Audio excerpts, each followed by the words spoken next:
afternoon, wherever you may be in the world. Thank you for joining me for another edition of the True Conductor Show. Saturday in Proverbs um, is what we're doing today. And Proverbs, no, I'm not a Seventh day Adventist or Jehovah Witness. I just follow my calendar. And my calendar goes from Sunday to Saturday. And this is my day of rest. So don't do no work, no tours, none of that. And it took me a while to get to this uh mindset, of not doing anything on Saturdays. And because of tradition, really, you got a lot of people that traditionally um, celebrate Sunday as the Sabbath because that's what they do. And if that's what they want to do, who am I to judge you by because you got your days mixed up. What's going on, man? Thank you for joining me. All right. So, Proverbs is the one book in the Bible that has a chapter for every day of the month. There are 31 chapters in Proverbs. So, if you want to know where to start out, just whatever the date is, just go to that chapter. And when there are not 31 days in Proverbs, just keep reading until you catch up. And that way, it'll be smooth sailing. Okay? So since today is the 18th, one more day will be my birthday. Tomorrow, man, good Lord, let me live. I'll be 72 years young tomorrow. Um, uh, Oh man, great, brother. Thank you, man. Thank you for even just joining, man. Thank you for tuning in. I appreciate that, brother. Thank you. Um, and we got some crazy weather that's coming to DC. Um, okay, man. Thank you. We got some crazy weather uh, coming in today. As a matter of fact, um, it's supposed to be 48 degrees today. Tomorrow is going to be 37 degrees with a possibility of 2 to 4 inches of snow. And Monday, it will be 23 degrees. It then went down a degree. Be 23 degrees Monday. And Tuesday will be 22 degrees. Wednesday, 19 degrees. Damn. It's going to be cold in the nation's capital. And, a lot of people spent a lot of money coming up to this inauguration this weekend.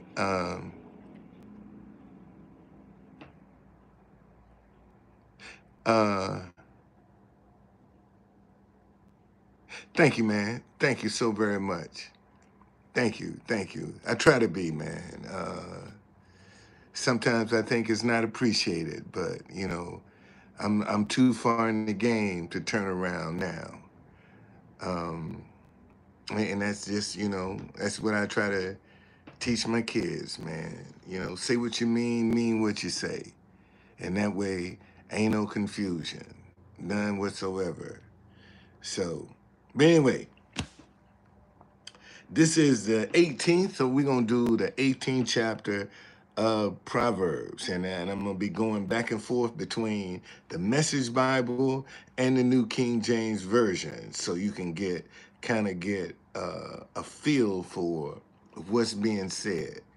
And let's pray and get in the word. Father, thank you for another day to gather around your word, Father. Speak through my mind, speak through my heart, and speak through my lips, that I may precisely articulate this word with wisdom and understanding, to pierce the hearing and the vision of your children, so that we may live the righteous lifestyle that have ordained for us to live.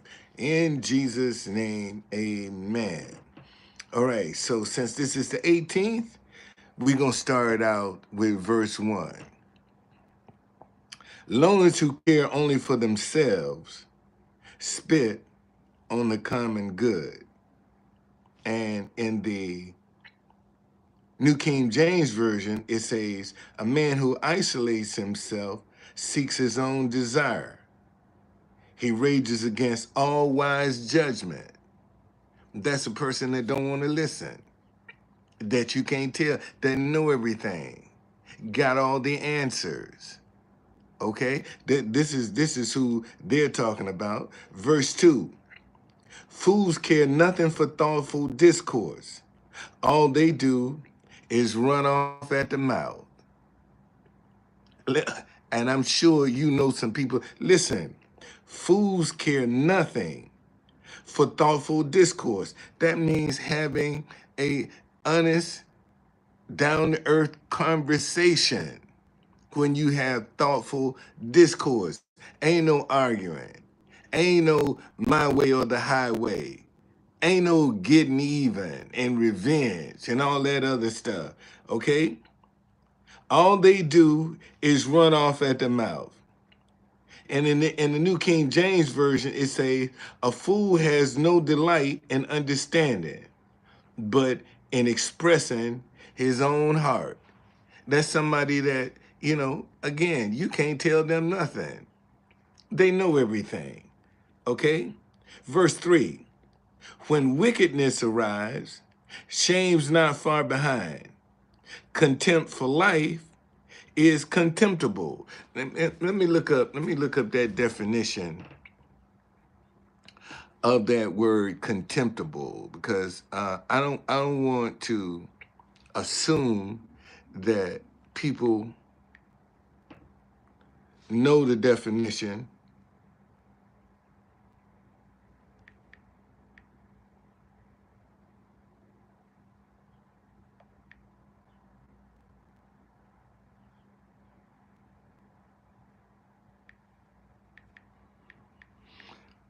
Contemptible, and a real simple word, despicable. I mean, it's just something that is despicable, okay? Verse 4, many words rush along the rivers in flood, but deep wisdom flows up from the artesian springs. In the New King James Version, it says, the words of a man's mouth are deep waters. The wellspring of wisdom is a flowing brook. Verse 5, it is not right to go easy on the guilty or come down hard on the innocent. And this is what we're dealing with today, okay? This is exactly, listen, it says it is not right to go easy on the guilty or come down hard on the innocent. Verse 6, the words of a fool starts fights. Do him a favor and gag him. Listen, the words of a fool starts fights. Do him a favor and gag him. In the New King James Version, it says, a fool's lips enter into contention, and his mouth call for blows. That's an agitator. That's who that person is, somebody that agitates. Drama, always stirring up some stuff. Verse 7, fools are undone by their big mouths. Their souls are crushed by their words. Fools are undone by their big mouth. They talk too much. They talk too much. Everything that comes up comes out. And sometimes you need to shut up. Sometimes you don't see, and this is one of the things that you'll find on social media. You know, a lot of people's lives are just an open book. I mean, they share everything on social media. And some things, man, you need to keep to yourself. Verse 8, listening to gossip is like eating cheap candy. Do you really want junk like that in your belly? Listening to gossip is like eating cheap candy. Do you really want junk like that in your belly? And in the New King James Version, it says, the words of a talebearer are like tasty trifles, and they go down into the inmost body. And what is the one thing people will suck up like it's gossip. Gossip. Man, you come with some gossip, I mean, you got their undivided attention when it comes to that. Verse 9, slack habits and sloppy work are as bad as vandalism. Listen to this. Slack habits and sloppy work are as bad as vandalism. That's worse than stealing. And what you are when you sloppy and you got slack habits. You stealing because you ain't doing the job. You're not going in there giving 100% of what you do, what you're doing. Verse 10, God's name is a place of protection. Good people can run there and be safe. Okay? I'm doing good, man. How you doing? Thank you for joining me. Listen to this. God's name is a place of protection.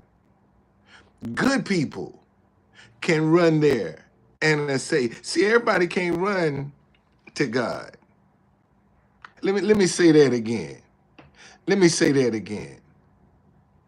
Man, in fact, let me read it to you out of the New King James. The name of the Lord is a strong tower. The righteous run to it and are safe.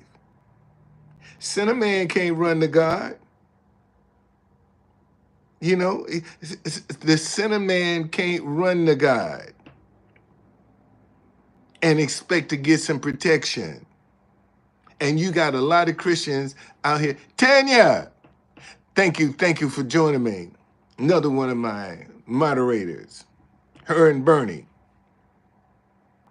And see, and this is the misconception that a lot of Christians have, because they've been born again, that they feel like they can come out and live any kind of life they want to.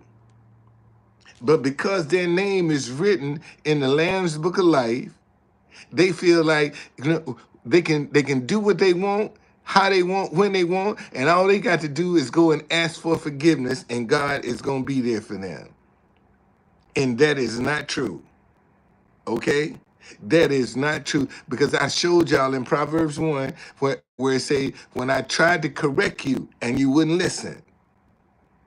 You didn't pay no attention. And then now, your calamity is coming up on you, and you want my attention, and you're going to be looking for you, and you won't find me.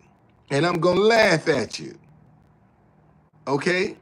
And you're going to have a lot of Christians who go around here professing the name of Jesus, and when their calamity come, and they're going to go running to God, and He's going to laugh at them.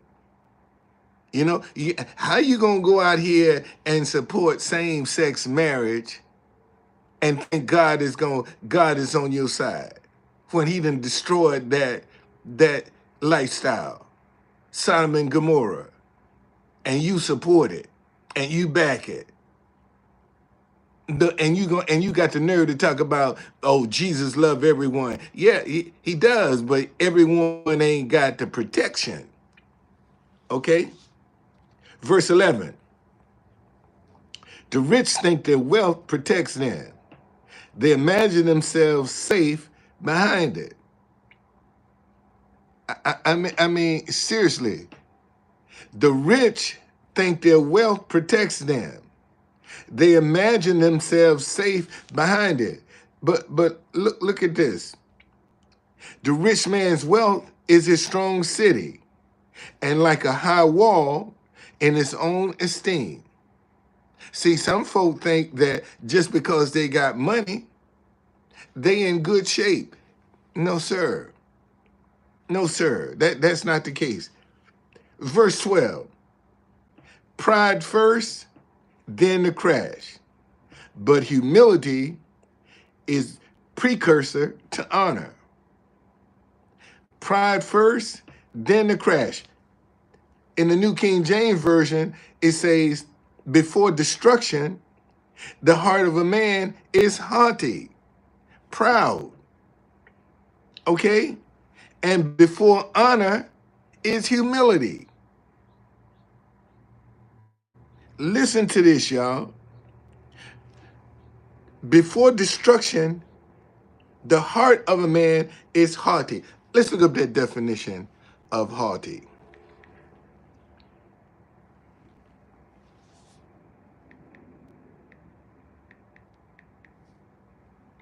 Haughty, arrogantly superior and disdainful. Somebody that's always looking down on another person.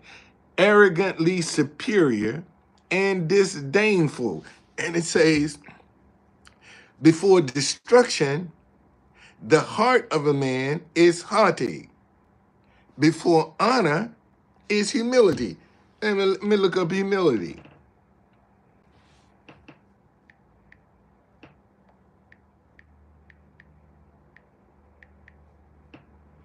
Humility, a modest, of low view of one's importance.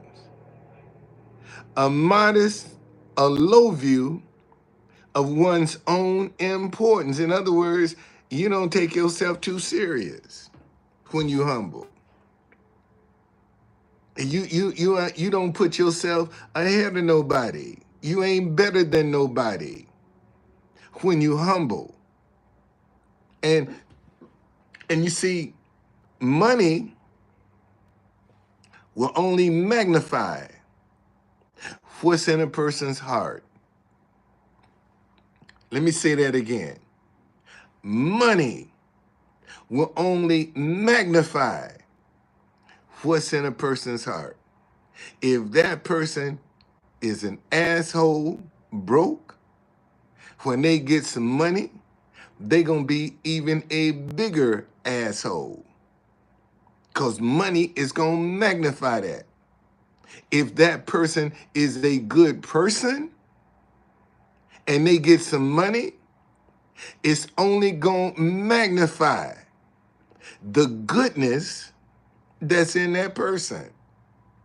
Money magnifies whatever is in your heart in abundance. That money is going to magnify it. Okay? Verse 13. Answering before listening is both stupid and rude.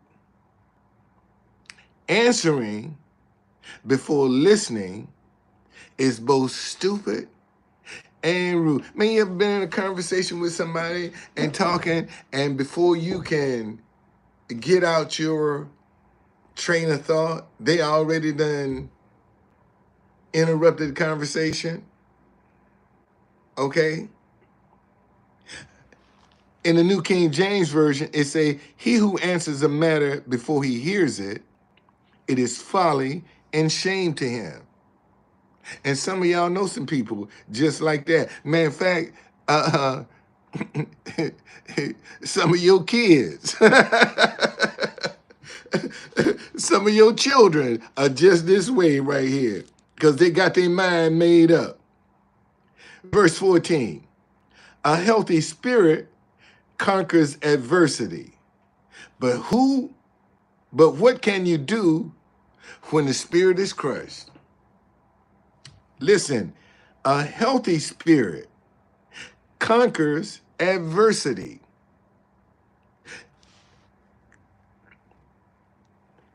In the New King James Version, it says the spirit of a man will sustain him in sickness. But who can bear a broken spirit?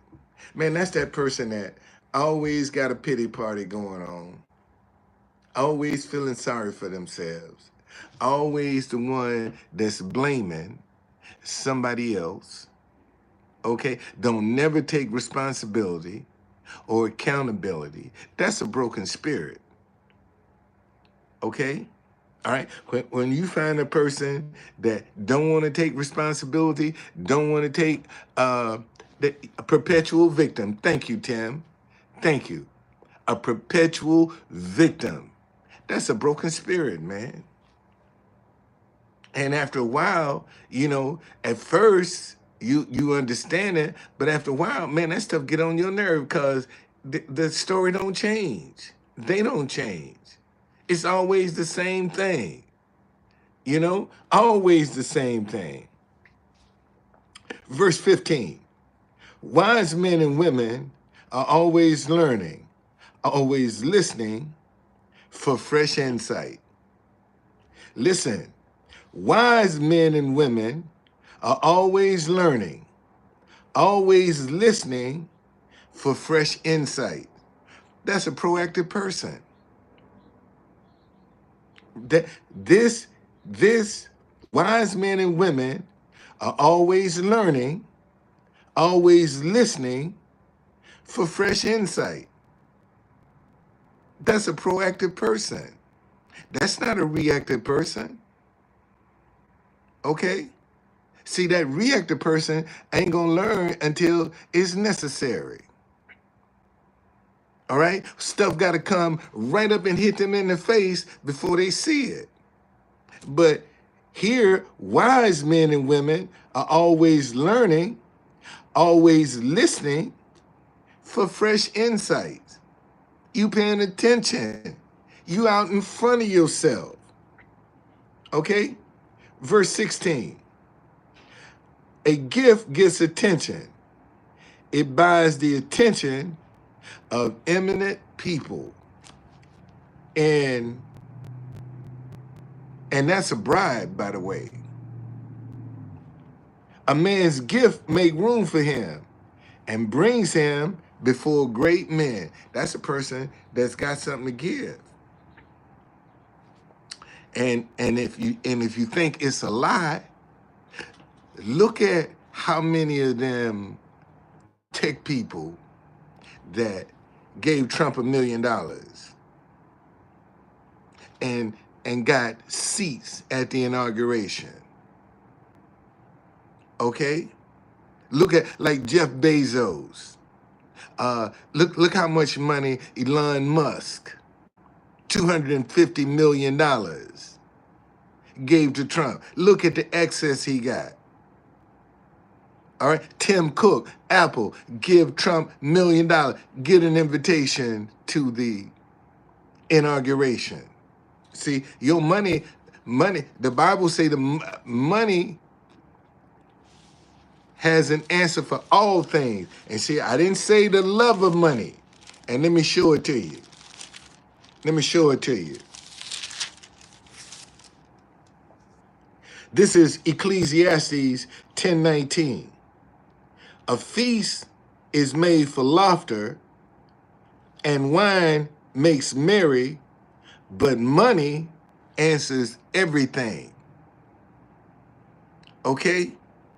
Money has an answer for everything except death. That's the only thing money don't have the answer for. But anything else outside of death, money got the answer for it. Money got the answer for it. But it don't have an answer for death. Your money ain't gonna keep you alive. It can prolong life, but eventually you gonna die. Okay? You got money, you can prolong your life with the care that you get, but eventually you're gonna have to check up out of here. And I didn't say the love of money.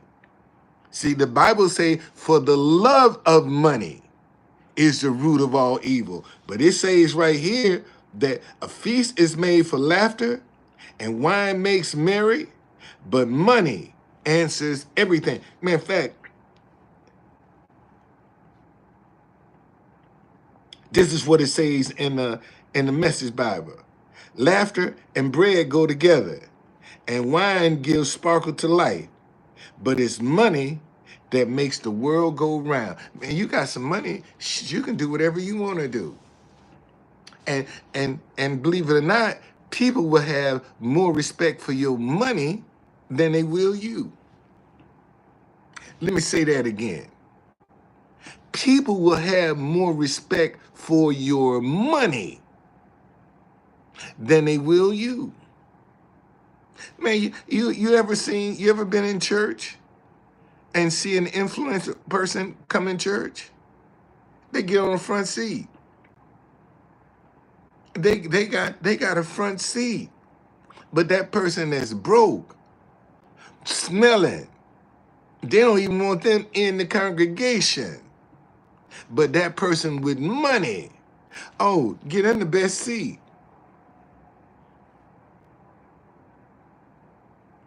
Verse 17.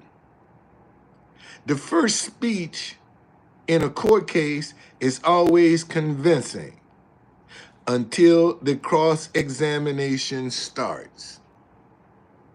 Listen to this. The first speech in a court case is always convincing until the cross-examination starts. In the New King James Version, it says, the first one to plead his cause seemed right until his neighbor comes and examines him. See, and that's when the story starts falling apart. You know, when you the first one to go and tell your story, see, it sounds good until somebody started asking some questions. And ooh, and that's what some of y'all need to start doing with a lot of these people running up on you with these sob stories, trying to manipulate you to get you to do some stuff. I told y'all yesterday, I had a bunch of little girls at the White House. This girl was 13 years old talking about, and see, and I tell y'all, whenever somebody come up and say, can I do this? Can I ask you a question? That's the person. Can I ask you something? That's the one. No, it's some drama behind it. And this girl walked up to me and said, can I read you something from my phone? Right then and there, you know, my antennas went up. Okay, let me see what this is. She read me, got this nice little note about their football team, and you can send donations with Cash App or some other some. I said, what's your cash? Let me see your Cash App. Look at the Cash App. It's her name. I said, wait a minute. This ain't no organization. This your name. Yeah, but I'm gonna get the money and give it to my coach. I said, call your coach. Let me talk to her. Call the coach. She ain't answering. Try again.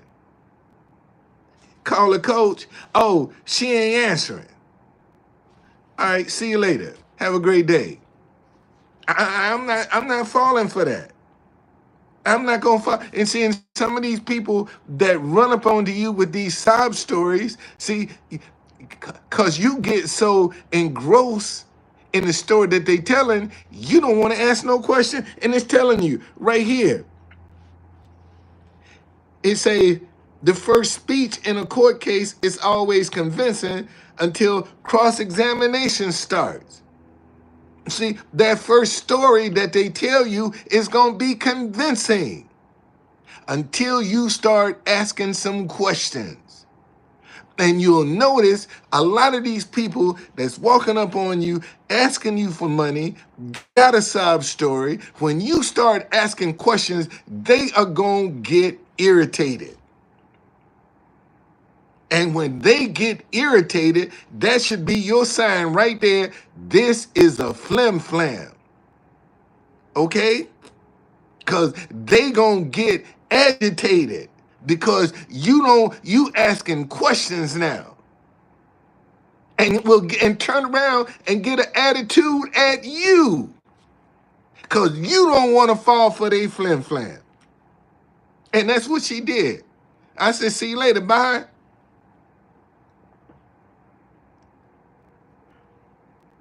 Verse 18. You may have to draw straws when faced with a tough decision. Let me read that again. You may have to draw straws when faced with a tough decision. In the New King James Version, it says, casting lots causes contentions to cease and keeps the mighty apart. You may have to draw straws, and that's priority. When you drawing straws, you gonna pick out what's more important at that point in time. You know, that's what you're doing. When you drawing straws, you're picking out what is most important at that time. And see, and a foolish person is always gonna pick the wrong straw. And how do you know? See, they want to go out and party and have a good time. No, they got bills to pay, but they want to entertain themselves before they take care of their obligation. See, they don't want to make a decision. They don't want to sacrifice. You pulling the straw. Man, you sacrificing something.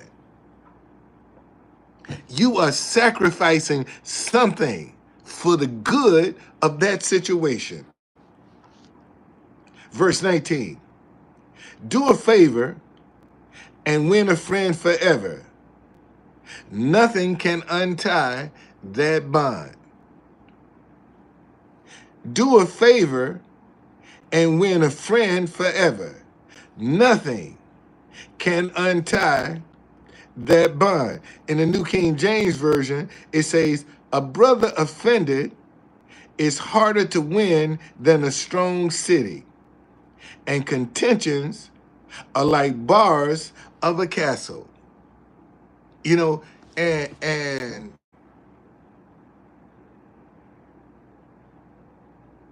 I don't know if you ever been in need and somebody out of the blue come to your rescue. You ain't got nothing bad to say about that person. You ain't gonna disparage that person if you wise. And you got some fools that got people. See, those are what my grandmama used to always say, baby, a dog gonna need his tail more than once. And you got some people that go out here and cut off their tails and gonna need it again with their actions. And that's how you cut your tail off, with your actions and your responses. When you take stuff for granted and you don't appreciate it. See, that's when you cut your tail off. And it says, do a favor, win a friend forever. Nothing can untie that bond. Thank you, Tim. Okay. Verse 20. Word satisfies the mind as much as fruit does the stomach. Good talk is as gratifying as good harvest. Listen to this. Words satisfies the mind as much as fruit does the stomach. Good talk is as gratifying as a good harvest. In the New King James Version, it says, a man's stomach will be satisfied from the fruit of his mouth. Well, what's the fruit of his mouth? His words. That's the fruit of your mouth, your words. And unfortunately, you got a lot of people that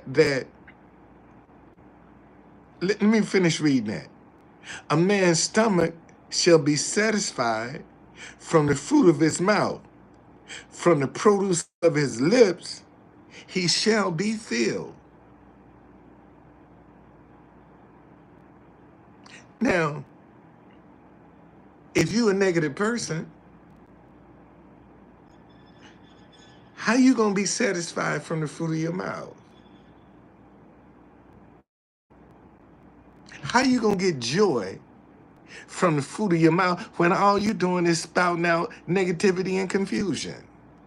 It says, from the produce of his lips, he shall be filled. And you're wondering why your life is in chaos. Look at what's coming out your mouth. Your words are powerful. And you think it's a joke. Oh, I'm just kidding. I'll lighten up, man. And always spouting out something negative. Always trying to degrade somebody, to talk down to people. And you think life is supposed to be pleasant for you? Remember this, and I keep saying this, and a lot of people, listen, Galatians chapter 6, verse 7, do not be deceived. God is not mocked, for whatever a man sows, that he will also reap. Whatever you sow, and your words are seeds. Let me say that again. Your words are seeds. And a lot of y'all don't even pay attention to that. Any and everything. No, you ain't perfect. I ain't said you was perfect. But I said your words are seeds. Okay? Oh, wow. Listen to this. Words kill, words give life. They're either poison or fruit. You choose. Listen to this. Words kill, words give life. They're either poison or fruit. You choose. And in the New King James Version, it says, death and life are in the power of the tongue, and those who love it will eat its fruit. And you either got one or the other. You got poison, negativity, always putting something down, division, animosity, revenge, or you got fruit, love, understanding, and compassion. It's either one or the other, and ain't no in between. God diggity dog. See, and that's what a lot of folk don't realize. Ain't no in between.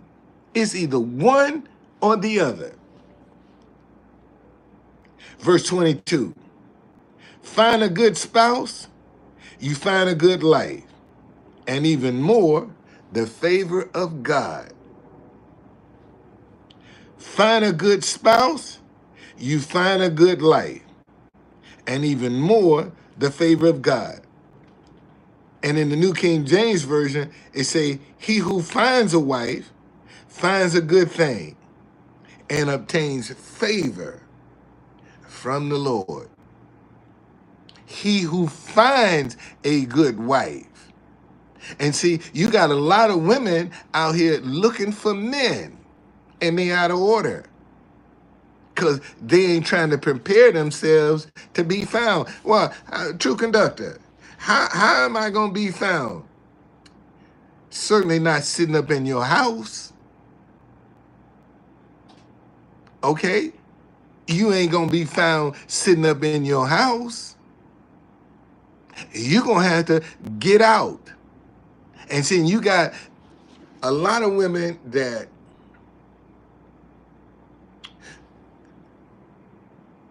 don't know how to be themselves. Matter of fact, they're afraid of themselves. That's why they got to put on all that makeup.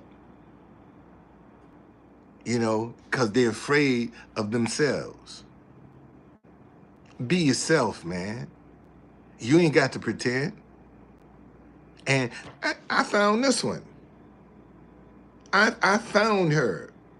I told y'all, man, I understand. I was trying to not go to work on one Saturday and couldn't get no rest. And I said, let me go down to this hotel, because I had a hotel where I used to hang out to get some business. And I walked in the door and the manager was talking to her, and he said, that's him right there. And I said, whatever y'all talking about, I don't know. It ain't me. And when she told me what she wanted to do and what the guy had agreed, and I see why he didn't show up. And when I said I couldn't do that, that girl balled up her fist. I mean, she balled up her fist just like this. And I said, girl, that's my grandmama's fist. I'm gonna marry you. That's how I found my wife. It say, he who finds a wife finds a good thing and obtains favor from the Lord. Verse 23. The poor speaks in soft supplications. The rich bark out answers. Whoa. The poor uses entreaties, but the rich answers roughly. And I'm sure you've had an experience with that. And verse 24. Friends come and friends go, but a true friend sticks by you like family. And it says in the New King James Version, a man who has friends must himself be friendly, but there's a friend who sticks closer than a brother. And man, I can count my friends on one hand. I can count my friends on one hand. At 72 years, I can count my friends on one hand. I can. Everybody's not your friend, man. Everybody ain't gonna be there for you. Everybody ain't gonna be there for you. And you know, I told you I've been in DC in March. It'll be 50 years.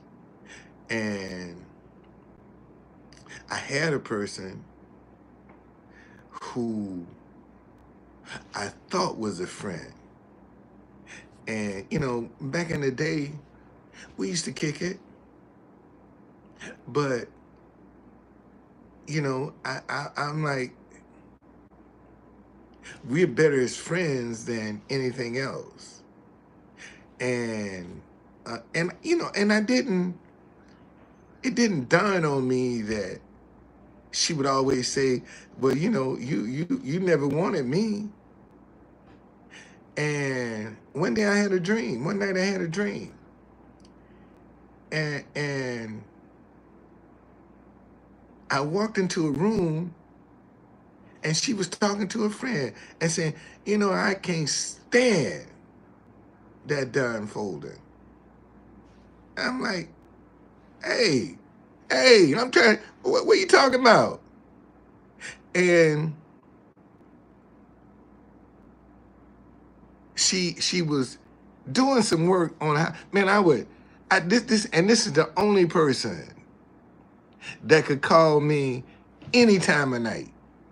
any time of night. I don't care what time it is. You can call, and if and I'll get up and respond.